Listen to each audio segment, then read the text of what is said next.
Chinese trade deal that you're working on. You're going to be signing next week, phase one. Can you give us a sense of phase two, what you hope to accomplish there, and will you be traveling to Beijing for that? Well, phase one is a big, big number. It's a big percentage of the deal.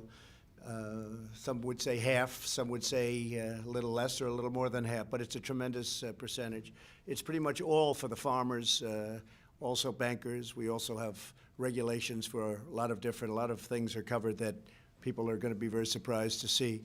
But it's a big chunk of it, and we'll start right away negotiating phase two. It'll take a little time. I think I might want to wait to finish it till after the election, because by doing that, I think we can actually make a little bit better deal, maybe a lot better deal. But phase one is a phenomenal deal. Could be up to $50 billion in farm product. So that's something that the most they ever did was $16 billion. So they go from $16 billion to up to $50 billion. So that's numerous times more than they were buying in the past. It's going to have a huge impact. And I see farm prices are going way up. I see corn has just had some big increases over the last little while. Cattle has been doing really well. And the farmers like me anyway. That's what I like about the farmers. But you know what I did do, and you know this better than anybody, they were targeted by China. You know, look, China's negotiating. I don't blame them. But they were targeted. They say, you know, the farmers like Trump, so we'll target the farmers, and they did. And the first year it was $12 billion, and I took $12 billion. I asked Sonny Perdue, Secretary of Agriculture, what do you think, Sonny? He said it's $12 billion. And I think that would have caused tremendous consternation. And they were hit for $12 billion, and I took $12 billion out of the tariffs. We had tens of billions of dollars left over. I gave it to the farmers. Next year was $16 billion. I took $16 billion out of the tariffs. I gave it to the farmers. So the farmers did pretty well, and now they're doing great, and prices are going up very substantially, and China's kicking in. China's already started to buy. Japan, the deal is done. They have been buying. It's a $40 billion deal. But the big question I have is whether or not the farmers will be able to supply that much, because it's much more than, it's the biggest contract ever signed. So I think it'll be great for the farmers, but also great for regulatory, great for banks, you know that, great for finance companies, really a lot. Then we're going to be covering the opening of China and various other things in phase two. And on impeachment, sir, would you support a deal for witnesses if that included testimony from Adam Schiff and Hunter Biden? Well, I'm going to leave it to the Senate, but I'd like to hear the whistleblower. I'd like to hear Shifty Schiff. I'd like to hear Hunter Biden and Joe Biden. You know, had his Hunter Biden with no experience whatsoever. Would anybody Sean, would you like the Hunter Biden job? He has no experience, making no money, and then all of a sudden she's making millions and millions of dollars. You take that. Would you leave the union for that? I think so. I'm not sure, Mr. President. I know so, but I'm not going to tell. No, I'd like to hear from Hunter Biden. I'd like to hear from, he's a corrupt politician, Adam Schiff. He's corrupt. He gave a sentence, you know, he never knew I was going to release the transcript. He gave a sentence that he made up. He made it up, and it was not what was said in the conversation. That's why I released the transcript. Got approval from Ukraine. We released the exact transcript, and it turned out to be totally different. These are corrupt politicians. The whole thing is a hoax. But I would like to hear Hunter Biden, Joe Biden, Adam, Shifty Schiff, and some others. The informer that never showed up. You know, once I released the transcript, you know what happened. The informer, he never showed up. And the second whistleblower, John, whatever happened to the second whistleblower? The second whistleblower disappeared. There probably was none, or maybe we know who the second whistleblower was. Maybe we do. But he never showed up. All of a sudden they don't talk because they were really unexpectedly met with the actual conversation, the exact conversation. So yeah, if we do that, I would like to have those people, plus others, testify, because it's the greatest hoax ever perpetrated on the United States government. This has gone on since the day I came down the escalator. This isn't just here. This isn't just the Ukraine hoax. This is the witch hunt. This is the whole thing with Russia. That turned out to be a total fabricated plot. The ones who are guilty are the Democrats, the DNC, and all of the dirty cops that were involved, that we caught. Yeah. Mr. President, I'm sure you saw Mike Lee's comments. Did your national security team really say that it would be wrong for Congress to debate military action on Iran? So here's what happened on that. I had calls from numerous senators and numerous congressmen and women saying it was the greatest presentation they've ever had. Mike and Rand Paul disagreed because they want information that honestly I think is very hard to get. It's okay if the military wants to give it, but they didn't want to give it. And it really had to do with sources and information that we had that really should remain at a very high level. Could we individually maybe give one or two of them some information? Possibly, if we can do that. I get along great with Mike Lee. I've never seen him like that. But other people have called and they've said it was the best presentation they've ever seen. And let me tell you what was the best. Forget about presentation, the result. We killed a man who killed many, many Americans and many, many people, thousands and thousands of people. And when I go over to Walter Reed and I meet these young, incredible folks, mostly, it just seems mostly men, but also women, where their legs are gone, their arms are gone. In some cases, both the legs and the arms are gone, and the face and the body is badly damaged. And frankly, 5 years ago, they couldn't have lived, and today they can live because of the wonders of medicine and the wonders of Walter Reed and the people over there, what the job they do, the medical doctors. But I will say this, we caught a total monster, and we took him out, and that should have happened a long time ago. We did it because they were looking to blow up our embassy. We also did it for other reasons that were very obvious. Somebody died. One of our military people died.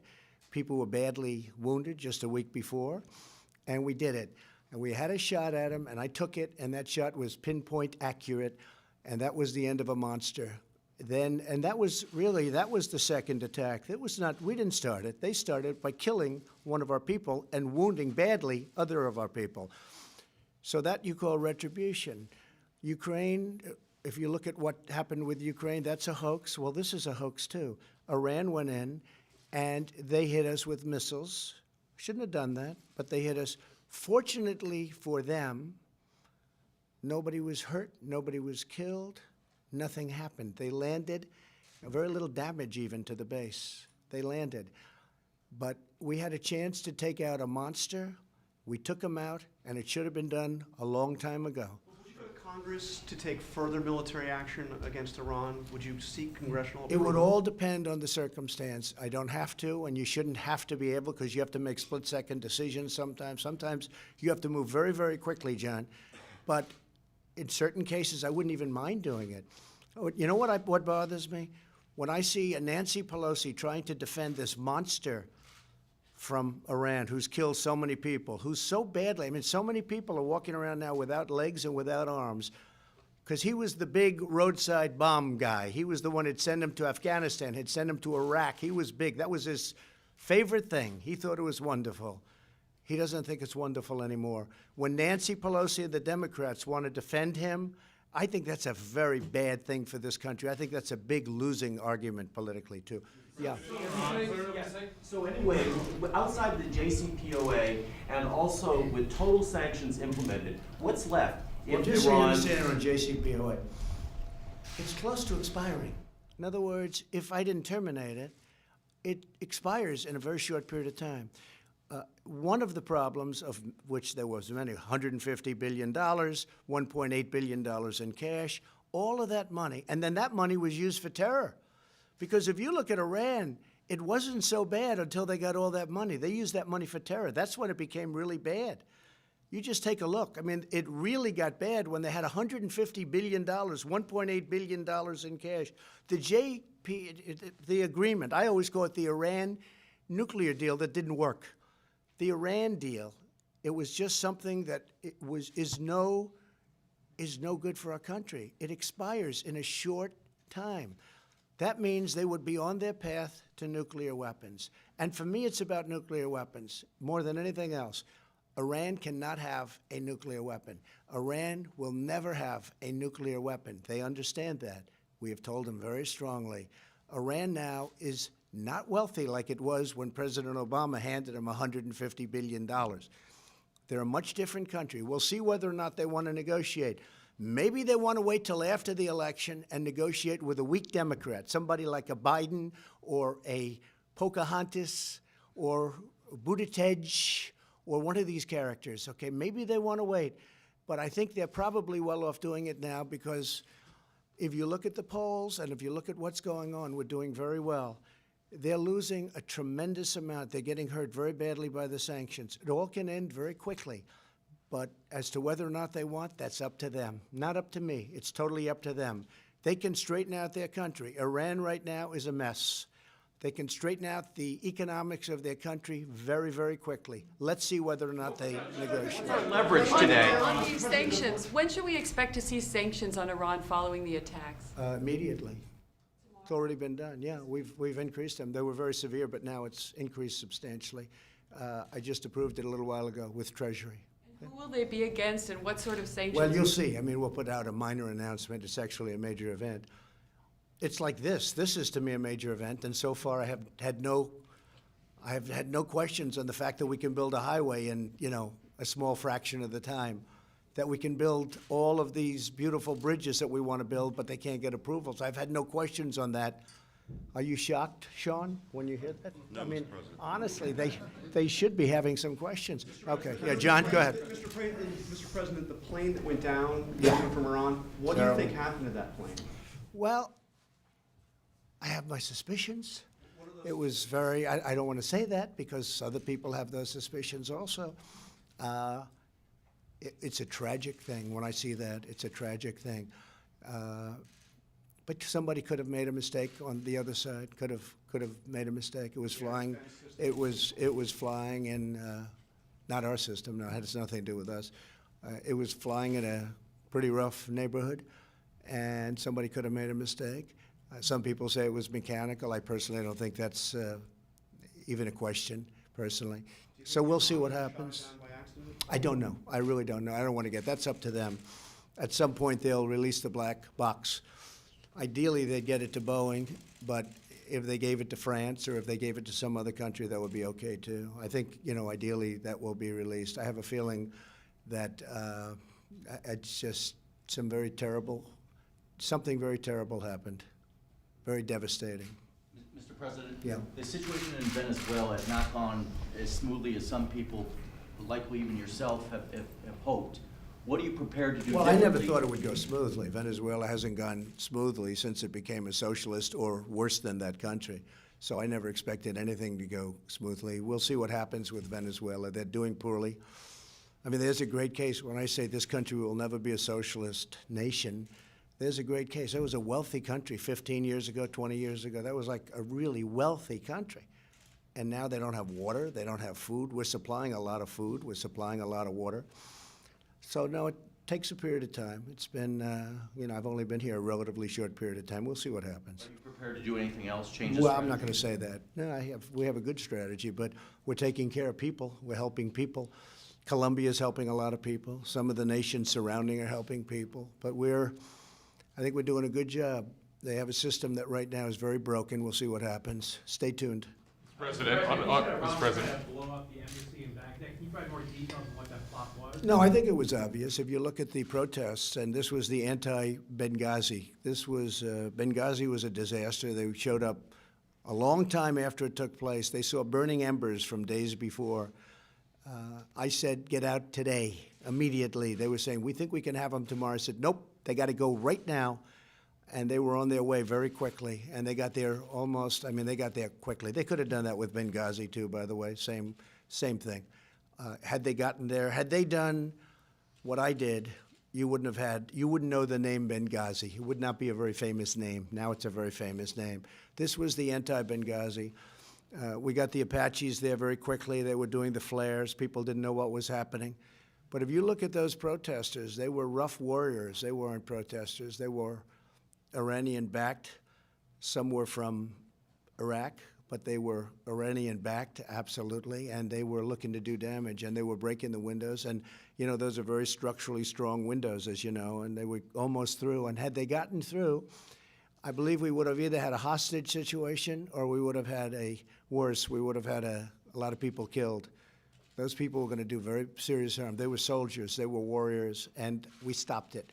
We stopped it. That was a totally organized plot, and you know who organized it. That man right now is not around any longer, okay? And he had more than that particular embassy in mind. Do you have a problem with John Bolton testifying in the Senate trial? Always got along with him. He didn't get along with some of our people, but that's really going to be up to the Senate. It's always up. I don't stop it, no, but he would, it would be. Now, I'd have to ask the lawyers, because we do have to me, for the future, we have to protect presidential privilege. When we start allowing national security advisors to just go up and say whatever they want to say, we can't do that. So we have to protect presidential privilege for me, but for future presidents. That's very important. I would have no problem other than we have to protect. We have to be able to protect. People can't go up and say whatever my thoughts are, whatever your thoughts are about us, countries, views. You don't want that to be out. So we have to protect presidential privilege. Yeah. So, Mr. President, you said yesterday you want NATO to do more. Could you be a little more, provide a I little did. more I detail spoke. on what you want? Right. I spoke to. Any indication from them that they Yeah, want I to spoke do to him yesterday. I spoke to Secretary General yesterday, and we had a great conversation. He was very, I think he was actually excited by it.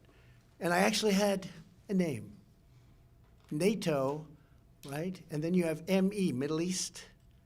You'll call it NATOMI. I said, what a beautiful name, NATOMI. I'm good at names, right? USMCA, like the song, YMCA. Everybody, nobody could remember USMCA. I said, think of the song, YMCA. Now everybody says it. They don't remember the previous name of a bad deal, okay? Commonly known as NAFTA. No, if you add the two words Middle East at the end of it, because that's a big problem. That's a big source of problems. And NATOMI, doesn't that work beautifully, John? Think of that. NATO plus me. And obviously he's not getting it. He's not smiling. He used to smile. Before I ran, he was smiling. Now he's not smiling. more troops? You know what I'm talking about. More NATO personnel in the region? Is that Yeah, what you're saying? as opposed to us, to be honest with you, because this is an international problem. And we can come home, or largely come home, and use NATO. This is an international problem. We caught ISIS. We did Europe a big favor. We got 100% of the caliphate. We have thousands and thousands of ISIS fighters are killed, and thousands, tens of thousands are in prison right now. And Europe doesn't want them. It's not right. They want to go to France. They want to go to Germany. They want to go to UK. They want to go to these countries where they came from. That's their home. The U.S. is not their home. They want to go. It's not fair that we're holding these people and that other countries aren't taking, because we're bearing the cost. So I think that NATO should be expanded, and we should include the Middle East. Absolutely. And we pay for a big percentage of NATO. And by the way, if you look at and speak to Secretary General Stoltenberg, who's doing a terrific job, by the way, he will tell you that I raised $130 billion more than they were getting. It was going down from past administrations every single year. It was down to a very low number. I came in, I said, got to pay, folks, got to pay. We're working with you, we're protecting you, we're a part of this, you got to pay. We don't want to be the fools like we have been for so many years. So we raised $130 billion almost immediately. We had a meeting with all of the countries. I said, you got to pay. I mean, I can imagine they don't like me as much as Obama and other people, but I got to pay. We're protecting you, got to pay. We got $130 billion more, not 130 more. In fact, my biggest fan in the whole world is Secretary General Stoltenberg, because he can't believe it. And now he just announced $530 billion we've gotten under my watch. And so we're in great shape with that whole situation. And I think NATO should be helping us now with the Middle East. Having an international flavor there is good. Plus, you had a deal signed with many of these countries that are in NATO. So, you know, the economic deal with Iran. So I have actually said that I think the scope of NATO should be increased, and they should be looking for ISIS. Will help. But right now the burden's on us, and that's not been fair. But we've done a great job with ISIS. When I came in 3 years ago, ISIS was all over the place. It was a disaster. And now ISIS is the caliphate. 100% of the caliphate is gone. 100%. And we have tens of thousands of prisoners. Well, we have them in prison. But they should be taken, and Europe should be helping with that burden. But I like the idea of NATO expanding their views. Since the environment is part of the issue we're talking about today, Say it. since the environment is something that is on the table here today, What is your position on global warming? Do you think it's a hoax? Do you think No, something needs no, to be not at done? all. Nothing's a hoax. Nothing's a hoax about that. It's a very serious subject. I want clean air. I want clean water. I want the cleanest air, want the cleanest water. The environment's very important to me. Somebody wrote a book that I'm an environmentalist, it actually called The Environmentalist, actually, before I did this. But they wrote a book. I'd like to get it. I have it in the other office. I'll bring it to my next news conference, perhaps. I'm sure you'll be thrilled to see it. I'm sure you'll report all about it. But, no, I'm a big believer in that word, the environment. I'm a big believer. But I want clean air, I want clean water, and I also want jobs, though. I don't want to close up our industry because somebody said, you know, you have to go with wind or you have to go with something else that's not going to be able to have the capacity to do what we have to do. We have the best employment numbers we've ever had. We have the best unemployment numbers we've ever had. So that's very important. All right, one more. How much of your own money are you prepared to spend on your re-election? I literally haven't even thought about it. I spent a lot on the first one, and I said I did the primaries, and obviously that came out to be very successful. And I have not thought about it. I will say this, because of the impeachment hoax, we're taking in numbers that nobody ever expected. You saw the kind of numbers we're reporting. We're blowing everybody away. Nobody's ever taken in the money that we're taking in from the public. And it's good because it's an investment they're making. They're making that investment. It's better than the big donors. We're taking in numbers that nobody has ever seen before, frankly. And it's a great thing. In 2016 by saying that you wouldn't take donor money. Well, I don't know. I put in a lot. Do you know the number that I put in? Do you know the number I put in for the primaries and for the first election? What, do you know that number? Don't have the It's a total. big number. And I to this day say, I wonder if it mattered, because I never noticed myself getting any credit for that. I did. I spent a lot of my own money, you know, tens of millions of dollars, times a lot. But I spent a lot of my own money. And I always asked the question, I said, I wonder if it was necessary, because I don't think anybody even knew that I was spending it. I'd mention it every once in a while, but I don't know. For instance, I give up my salary. It's $450,000, approximately $450,000 presidential salary. I give it up. It goes to, usually I give it to drugs. I give some to Elaine, sometimes for transportation, but every quarter, I think it's paid on a quarterly basis, I give up 100% of my salary that I make as president. I don't think anybody's written that story. You guys don't want to write that kind of a story, but that's okay with me. Listen, I'm going to Ohio. Some of you are coming with me, and we look forward to it. I want to congratulate all of you, because I think this is going to make a tremendous difference in your unions and for your workers and for your investments and for everything. This is going to be a fantastic thing. We'll bring numbers down from 20 years to less than 2. We'll bring them down from 10 years. I really think that you'll hit much less than 2, even for major projects. And I want to thank everybody for being here. It's a great honor. Thank you very much. Thank you. Thank you. Thank you very much.